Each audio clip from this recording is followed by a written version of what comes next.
இன்னைக்கு உலகம் முழுக்க ட்ரக்ஸ் எந்த அளவுக்கு அதிகமாயிட்டு இருக்குன்னு சொல்லி நம்ம கண்ணால பார்த்துட்டு இருக்கிறோம். ஸோ அப்படி இந்த போதைப் பொருட்களை யார் மேனுஃபேக்சர் பண்றா? அதை யார் வேர்ல்டு வைடு சப்ளை பண்ணிட்டு இருக்கான்னு பார்த்தோம்னா, வேர்ல்டு ஃபுல்லா இருக்கிற சின்ன சின்ன ட்ரக் கார்ட்டில்ஸ்ல இருந்து பெரிய பெரிய ட்ரக் கார்ட்டில்ஸ் வரைக்கும் இவங்க தான் இந்த ட்ரக்ஸை மேனுஃபேக்சர் பண்றதுல இருந்து அதை வேர்ல்டு ஃபுல்லா சப்ளை பண்ற வரைக்கும் இவங்களோட தலைமையில தான் வந்து இது இயங்கிட்டு இருக்குது. ஸோ அப்படி ட்ரக் கார்ட்டில்ஸ் அதிகமா இருக்கிற நாடு எதுலான்னு பார்த்தோம்னா, அதுல டாப்ல இருக்கிறது மெக்சிகோ, கொலம்பியான்னு நம்ம எல்லாருக்குமே தெரியும். ஸோ அப்படி மெக்சிகோல இருக்கிற ஒரு பெரிய ட்ரக் கார்ட்டில் சிஜேஎன்ஜே ஜெலஸ்கோ நியூ ஜெனரேஷன் கார்ட்டிலோட லீடரை வந்து போன வாரம் சண்டே மெக்சிகன் ஆர்மி சரவுண்ட் பண்ணி அசாசினேட் பண்ணிடுறாங்க, கொன்னுட்டாங்க. இந்த நியூஸ் வெளியில போன அடுத்த செகண்ட் மெக்சிகோ பத்தி எரியுது. இந்த சிஜேஎன்ஜி கார்ட்டிலோட மெம்பர்ஸ் வந்து மெக்சிகோல இருக்கிற 20 ஸ்டேட்ல உள்ள முக்கியமான ஹைவேஸ் எல்லாத்தையும் பிளாக் பண்ணியிருக்காங்க. ஏர்போர்ட்டுக்குள்ள போய் அங்க நின்றுட்டு இருக்கிற ஒரு ஃபிளைட்டை எரிச்சிருக்காங்க. பிரிசனை பிரேக் பண்ணி உள்ள இருக்கிற 23 கைதிகளை வந்து விடுவிச்சிருக்காங்க. பேங்கை பிரேக் பண்ணியிருக்காங்க. பார்க்குற பெட்ரோல் பங்க்ஸ் எல்லாம் பிளாஸ்ட் பண்ணியிருக்காங்க. இப்படி மெக்சிகோ நாடே 2 நாளைக்கு பத்தி எரிஞ்சிருக்குது. அதுக்கப்புறம் மெக்சிகோ கவர்மெண்ட் சைட்ல இருந்து 20,000 நேஷனல் கார்ட்ஸை உள்ள அனுப்பி இது எல்லாத்தையும் கட்டுப்பாட்டுக்குள்ள கொண்டு வந்திருக்காங்க. யார் இந்த எல்மென்ஷோ? ஒரு விவசாய குடும்பத்துல பிறந்த இவர் இன்னைக்கு எப்படி இவ்வளவு பெரிய ட்ரக் கார்ட்ல உருவாக்குனாரு? இப்போ எல்மென்ஷோ கொண்டுட்டதுனால உலகம் முழுக்க போற ட்ரக் சப்ளை கம்மியாயிருமா? இது எல்லாத்தையும் பாக்குறதுக்கு முன்னாடி இந்த வீடியோ நீங்க இன்னும் இன்ட்ரெஸ்டிங்கா பாக்குறதுக்கு எல்மென்ஷோ பண்ண ஒரு பயங்கரமான சம்பவத்தை சொல்றேன் கேளுங்க. 2015ல எல்மென்ஷோ இருக்கிற இடத்தை எப்படியோ மெக்சிகன் ஆர்மி கண்டுபிடிச்சு அந்த இடத்த சுத்தி வளைச்சு ஃபயர் பண்ண ஸ்டார்ட் பண்றாங்க. அதுக்கு பதிலுக்கு சிஜிஎன்ஜி கார்ட்டிலோட கார்ட்ஸும் ஃபயர் பண்றாங்க. அங்க நடந்த அந்த ஷூட் அவுட்ல ஏகப்பட்ட மெக்சிகன் ஆர்மியில இருக்கிற சோல்ஜர்ஸ் வந்து கொல்லப்படுறாங்க. அண்ட் இதை பார்த்த மெக்சிகன் ஆர்மி 3 ஹெலிகாப்டர்ஸை ஏர் ஸ்ட்ரைக் பண்றதுக்கு ஸ்பாட்டுக்கு வர வைக்கிறாங்க. அப்படி வந்த 3 ஆர்மி ஹெலிகாப்டர்ஸ்ல ஒரு ஹெலிகாப்டரை கீழே கிரவுண்ட்ல இருந்து ராக்கெட் லான்ச்சரை வச்சு அடிச்சு பிளாஸ்ட் பண்றானுங்க. ஸோ இதுக்கப்புறம் இந்த மிஷனும் ஃபெயிலியர் ஆகுது.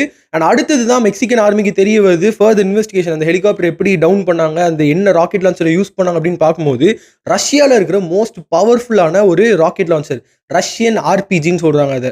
அந்த ராக்கெட் லான்ச்சர் எப்படி இவங்க கைக்கு போச்சுன்னு பார்த்தா, இவங்க போதைப் பொருள் விற்கிறதுலேருந்து வர்ற காசை வச்சு வேர்ல்டு ஃபுல்லா இருக்கிற எல்லா கண்ட்ரீஸ்லயும் இருக்கிற பவர்ஃபுல்லான வெப்பன்ஸை வாங்குறது மட்டும் இல்லாம சிஜிஎன்ஜி கார்ட்ஸுக்கு மிலிட்டரி லெவல் ட்ரைனிங் கொடுத்து வச்சிருக்காங்க. ஒரு நாட்டுக்குள்ளே இருந்துட்டு அந்த நாட்டோட ராணுவத்தையே ஒரு குரூப் அடிக்குதுன்னா அப்ப எந்த அளவுக்கு பவர்ஃபுல்லா இருக்கும்னு சொல்லி பாத்துக்கோங்க. So welcome back. நான் Joel and you on word Joe's Vision. நீங்க நம்ம சேனலை சப்ஸ்கிரைப் பண்ணாம பார்த்துட்டு இருந்தீங்கன்னா சப்ஸ்கிரைப் பண்ணிக்கோங்க. அப்பதான் நான் போடுற எல்லா வீடியோஸும் உங்களுக்கு உடனே வரும்.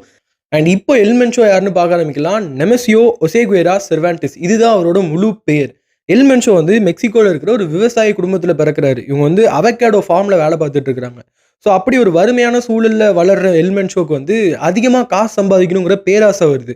ஸோ அப்படி அவர் பார்க்கும்போது ஒருத்தன் கஷ்டப்பட்டு உழைச்சி விவசாயம் பார்த்து சம்பாதிக்கிற காசை விட இந்த மாதிரி ட்ரக்ஸ் காட்டில் வேலை பார்க்குறவன் வந்து அதிகமாக காசு பார்க்குறத இவர் நோட் பண்ணுறாரு.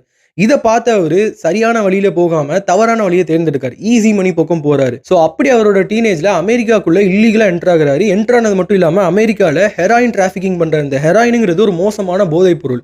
ஸோ அப்படி ஒரு நாள் அமெரிக்கா போலீஸோட கண்ணில் மாட்டும் போது தூக்கி ஜெயிலில் போட்டுறாங்க. அதுக்கப்புறம் அமெரிக்கன் கவர்மெண்ட் 3 வருஷம் கழிச்சு இவர் ரிலீஸ் பண்றாங்க. ரிலீஸ் பண்ணது மட்டும் இல்லாம திரும்ப மெக்சிகோக்கே டிபோர்ட் பண்ணிடுறாங்க. ஸோ அப்படி மெக்சிகோக்கு வந்த இவர் போய் ஒரு போலீஸ் வேலையில ஜாயின் பண்றாரு. போலீஸ் வேலையில ஜாயின் பண்றது மக்களுக்கு நல்லது பண்றதுக்காக கிடையாது. போலீஸா இருந்து மெக்சிகோல இருக்கிற ட்ரக் கார்ட்டில்ஸ்லாம் எப்படி இயங்கிட்டு இருக்குது, அண்ட் போலீஸ் யார் யாரெல்லாம் கரெக்ட் பண்ணணும், எந்தெந்த ஆஃபீஸர்ஸ்லாம் வந்து கரப்டடா இருக்காங்க, யார் யாரெல்லாம் நமக்கு பிரச்சனை கொடுப்பாங்க, அண்ட் இந்த போலீஸ் வந்து ட்ரக் கார்ட்டில்ஸ் வந்து எப்படி ஸ்பை பண்ணிட்டு இருக்காங்க, இவங்களோட இன்டெலிஜென்ஸ் எப்படி இருக்குது, இது எல்லாத்தையும் நோட் பண்ணி நீட்டா ஒரு ஸ்கெட்ச் போட்டுட்டு போலீஸ் வேலையை ரிசைன் பண்ணிட்டு திரும்ப வந்து மெலனியோங்கிற ஒரு ட்ரக் கார்ட்டில் ஜாயின் பண்றாரு. இந்த மெலனியோ ட்ரக் கார்ட்டில் ஜாயின் பண்ணி ட்ரக்ஸ் எப்படி அந்த கார்ட்டில்ஸ்ல எல்லாம் மேனுஃபேக்சர் பண்றாங்க, அதை எப்படி உலகம் ஃபுல்லாக சப்ளை பண்ணிட்டு இருக்காங்க, இது எல்லாத்தையும் நல்லா புரிஞ்சு படிச்சுக்கிறாரு. ஆனால் அதுக்கப்புறம் கொஞ்சம் வருஷம் கழிச்சு இந்த மெலனியோ கார்ட்டில் வந்து ஒரு சில காரணத்தினால உடஞ்சிருது. அதனால அதுல இருந்து தனித்தனியாக பிரிஞ்சு போய் ஆளுக்கு ஒரு கார்ட்டில் ட்ரக் கார்ட்டில் உருவாக்குறாங்க, சின்ன சின்ன ட்ரக் கார்ட்டில்ஸ். அண்ட் அப்படி பிரிஞ்சு போய் 2009ல எல்மென்ஷோ உருவாக்குனது தான் சிஜேஎன்ஜி ஜெலஸ்கோ நியூ ஜெனரேஷன் கார்ட்டில். ஸோ இந்த கார்ட்டில் வந்து அடுத்த 20 வருஷத்துல பெரிய அளவில் வளருது. கொக்கைன், ஹெராயின், மெத்துன்னு ரொம்ப மோசமான போதைப் பொருட்களை வந்து America, US, Canada and Europe இந்த மாதிரி எல்லா நாடுகளுக்கும் இன்டர்நேஷனல் லெவலில் சப்ளை பண்ண ஸ்டார்ட் பண்ணுறாங்க. அண்ட் ட்ரக்ஸோட மட்டும் நிப்பாட்டாமல் ஹியூமன் டிராஃபிக்கிங், ஆள் கடத்தல், ஸ்மக்லிங், மணி லாண்டரிங், கவர்மெண்ட் அஃபீஷியல்ஸை கொலை பண்ணுறதுன்னு இப்படி எல்லா இல்லீகல் ஆக்டிவிட்டீஸ்லையும் ஈடுபடுறாங்க. இதை பார்த்த அமெரிக்கா சிஜேஎன்ஜி கார்ட்டில் ஒரு ட்ரக் கார்ட்டில் மட்டும் கிடையாது, சிஜேஎன்ஜி கார்ட்டில் வந்து ஒரு டெரரிஸ்ட் ஆர்கனைசேஷன் சொல்லி அனௌன்ஸ் பண்றாங்க. அது மட்டும் இல்லாம எல்மென்ஷோ இருக்கிற இடத்த காட்டி கொடுத்தா அவங்களுக்கு 15 மில்லியன் யூஎஸ் சொல்லி பவுண்டி அனௌன்ஸ் பண்றாங்க. அதாவது எல்மென்ஷோ நீங்க பிடிச்சிட்டு போய் கொடுக்க வேண்டாம், இல்ல அவரை போய் சுட வேண்டாம், எல் மென்சோ இங்கே தான் இருக்காரு அப்படின்னு சொல்லி கவர்மெண்ட்டுக்கு ஒரு இன்ஃபர்மேஷனை பாஸ் பண்ணாலே உங்களுக்கு $15 மில்லியன் 130 கோடின்னு சொல்லி அனௌன்ஸ் பண்றாங்க. இருந்தாலும் ஒருத்தர் கூட முன்னாடி வந்து காட்டி கொடுக்கல. அப்போ எப்படி தான் மெக்சிகன் ஆர்மி எல் மென்சோ இருக்கிற இடத்த கண்டுபிடிச்சு அவர் அசாசினேட் பண்ணாங்கன்னு கேட்டிங்கன்னா அதுக்கு காரணம் ஒரு பொண்ணு. எஸ், இந்த மாதிரி பெரிய பெரிய ட்ரக் லார்ட்ஸாக இருக்கட்டும், மாஃபியாஸாக இருக்கட்டும், இவங்க எல்லாராலையும் ஒரே இடத்துல இருக்க முடியாது. அப்பப்போ இடத்த மாற்றிக்கிட்டே இருப்பாங்க. அதனால இன்டெலிஜென்ஸால இவங்க இருக்கிற இடத்த ட்ராக் பண்ணுறது வந்து கஷ்டம்.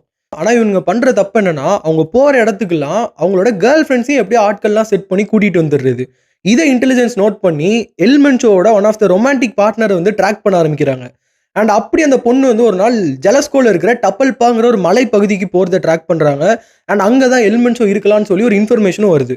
ஸோ இதை கேட்ட உடனே மெக்சிகன் ஆர்மியில் இருக்கிற ஸ்பெஷல் ஃபோர்ஸை யூஸ் பண்ணி டப்பல்பா ஃபுல்லாத்தையும் சரௌண்ட் பண்றாங்க. அண்ட் ஜலஸ்கோ அந்த ஸ்டேட்டோட பார்டர்ஸ் ஃபுல்லாத்தையும் க்ளோஸ் பண்ணாங்க. யாராலையும் உள்ளேயும் போக முடியாது, வெளியிலையும் வர முடியாத மாதிரி அந்த ஸ்டேட்டோட பார்டர்ஸ் ஃபுல்லாத்தையும் க்ளோஸ் பண்றாங்க. அந்த ஸ்டேட்டோட பார்டர்ஸ்ல 6 மிலிட்ரி ஹெலிகாப்டர்ஸ் வந்து நிப்பாட்டுறாங்க. அண்ட் அடுத்த நாள் விடிய காலையில எல் மென்சோ உள்ளதான் இருக்கிறாரு அப்படிங்கிறத கன்ஃபார்ம் பண்ண உடனே மெக்சிகன் ஆர்மி உள்ள இறங்குறாங்க. அண்ட் அப்போ சிஜேஎன்ஜி கார்டல் மெம்பர்ஸ்க்கும் மெக்சிகன் ஆர்மிக்கும் நடுவில் ஒரு பெரிய ஷூட் அவுட் நடக்கு. அந்த டைம்ல எல் மென்சோவும் அவர் கூட 2 பாடி கார்ட்ஸை கூப்பிட்டுட்டு பின் வழியா தப்பிச்சு போக ட்ரை பண்றாரு. அண்ட் அந்த டைம்ல ஆர்மியில இருக்கிற ஒரு சில சோல்ஜர்ஸ் வந்து எல் மென்சோவையும் அவர் கூட இந்த பாடி கார்ட்ஸையும் ஷூட் பண்றாங்க. அண்ட் அதுக்கப்புறம் எல் மென்சோவை ஒரு ஹெலிகாப்டர்ல ஏற்றி அவர் ஹாஸ்பிட்டலுக்கு கூட்டிட்டு போற வழியில எல் மென்சோ செத்துட்டாருன்னு சொல்லி நியூஸ் வருது. அண்ட் இந்த நியூஸ் வெளியில வந்த அடுத்த செகண்ட் எல் மென்சோவோட ஆதரவாளர்கள் மெக்சிகோல கிட்டத்தட்ட 20 ஸ்டேட்ல இருக்கிற சிஜேஎன்ஜி மெம்பர்ஸ் வந்து வன்முறையில இறங்குறாங்க. பாக்குறதுலாம் கொளுத்துறது, பெட்ரோல் பங்கை பிளாஸ்ட் பண்றது, பேங்கை உடச்சு உள்ள போறது, பிரிசனை பிரேக் பண்றதுன்னு இப்படி மெக்சிகோவே பத்தி எரியுது. அண்ட் அதுக்கப்புறம் மெக்சிகன் கவர்மெண்ட் வந்து 20,000 நேஷனல் கார்ட்ஸை உள்ள அனுப்பி இந்த சிச்சுவேஷனை வந்து கண்ட்ரோலுக்குள்ள கொண்டு வராங்க. இப்போ அமெரிக்கா இதை வச்சு என்ன ப்ளே பண்ணாங்கன்னு பார்த்தோம்னா, எல் மென்சோவை கொன்னதுக்கு முழுசா நாங்கள் தான் காரணம் அப்படிங்கிற மாதிரி நிறைய மீடியாஸ்ல வர ஆரம்பிச்சது. அமெரிக்கா தான் எல் மென்சோ வந்து பிடிக்கிறதுக்கு நிறைய உதவி பண்ணாங்க, அமெரிக்காவோட ஹெல்ப்னால தான் எல் மென்சோ எனக்கு பிடிச்சிருக்காங்க அப்படிங்கிற மாதிரி நிறைய நியூஸ் வந்து வெளியில வர ஆரம்பிச்சது. இதை பார்த்த மெக்சிகோவோட பிரசிடென்ட் வந்து அவங்க ஒரு தனி ஒரு பிரஸ் மீட் கொடுக்குறாங்க. அதுல என்ன சொல்றாங்கன்னா, அமெரிக்காவோட இன்டெலிஜென்ஸ் சப்போர்ட் எங்களுக்கு இருந்தது உண்மைதான், அவங்க இன்ஃபர்மேஷன் கொடுத்தது உண்மைதான்.